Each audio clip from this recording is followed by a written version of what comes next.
Hello guys, welcome to my channel. Today we are going to see how to repair broken apps and programs on our Windows 10 or Windows 11 computer. I show you guys how to do that. First thing I recommend doing would be if you are having an issue with a particular application, just close out of the application and then restart the PC and then attempt to relaunch the application and see if that resolves the problem.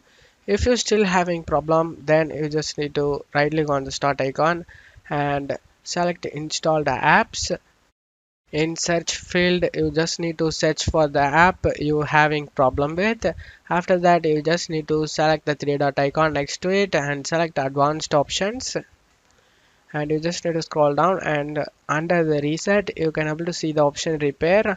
If this app isn't working correctly, we can try to repair it. The app's data won't it be affected. Click on repair. Hopefully this can able to resolve a problem, guys.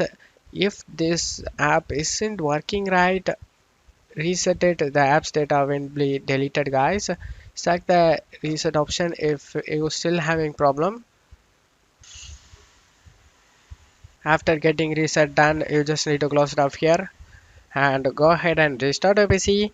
After restarting your PC, hopefully your issue has been resolved, guys. If you're still having issue, then you just need to uninstall the application and reinstall it, guys. And that's it for today's video, guys. Give me a like and subscribe. Thank you.